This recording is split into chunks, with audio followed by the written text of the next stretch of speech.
आजचा सगळ्यात मोठा प्रश्न, अमेरिका आणि इराण युद्धाच्या उंबरठ्यावर असताना अचानक शस्त्रसंधी कशी झाली आणि इराणला नष्ट करून म्हणणारे डोनाल्ड ट्रम्प अचानक मागे का हटले? चला संपूर्ण स्टोरी समजून घेऊया. सुरुवात होते ती वाढत्या तणावापासून. अमेरिका आणि इराण यांच्यातील संघर्ष दिवसेंदिवस गंभीर होत होता. हल्ले, धमक्या आणि प्रत्युत्तर सतत सुरू होतं.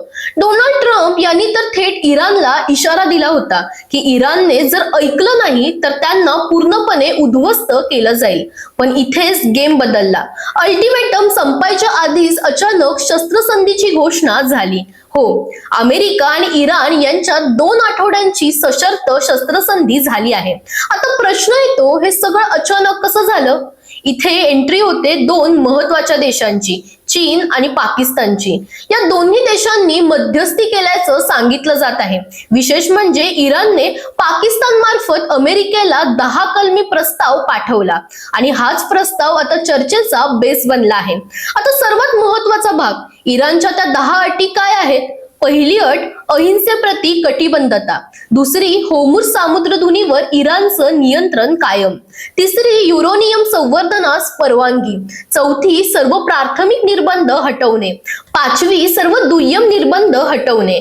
सहावी, संयुक्त राष्ट्र सुरक्षा परिषदेच्या ठरावांचा अवलंब थांबवणे. सातवी, गव्हर्नन्स बोर्डच्या ठरावांचा अवलंब थांबवणे. आठवी, इराणला नुकसान भरपाई देणं. नववी, पश्चिम आशियातील अमेरिकन सैन्याची माघार. आणि 10वी, लेबनॉन मधील हिजबुल्लाह विरुद्धचे संघर्ष थांबवणे.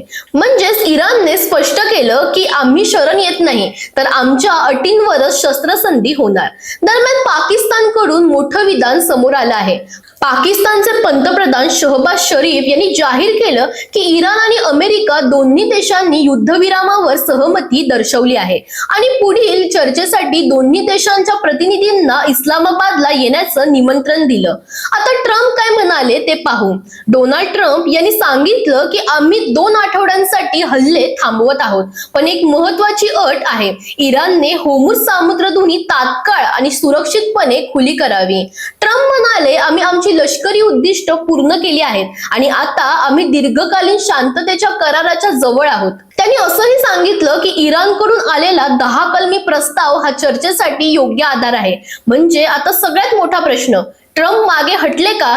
तर उत्तर थोडं कॉम्प्लिकेटेड आहे. एकीकडे अमेरिका म्हणते की त्यांनी आपली उद्दिष्ट पूर्ण केली, दुसरीकडे इराणने स्पष्टपणे आपली ताकद दाखवली आणि तिसरं महत्वाचं कारण म्हणजे जागतिक दबाव, जगभर वाढणारा तणाव. जर हे युद्ध वाढलं असतं तर त्याचे परिणाम संपूर्ण जगाला भोगावे लागले असते. विशेषतः तेल पुरवठा, व्यापार आणि जागतिक अर्थव्यवस्था यावर मोठा परिणाम झाला असता. आता पुढे काय होणार? 10 एप्रिलला इस्लामाबाद मध्ये मोठी बैठक होणार आहे, जिथे अमेरिका आणि इराण यांच्यात थेट चर्चा होईल. या चर्चेतच ठरेल की ही शस्त्रसंधी कायमची होणार का की पुन्हा युद्ध भडकणार. म्हणजे सध्या युद्ध थांबलं आहे पण संपलेलं नाही. इराण आणि अमेरिका दोन्ही देश अजूनही त्यांच्या भूमिकांवर ठाम आहेत आणि पुढचे काही दिवस संपूर्ण जगासाठी अत्यंत निर्णायक ठरणार आहेत. जर तुम्हाला असेच एक्सप्लेनेटरी व्हिडिओज आणि डीप न्यूज स्टोरीज पाहायच्या असतील तर आमच्या चॅनलला फॉलो करायला विसरू नका.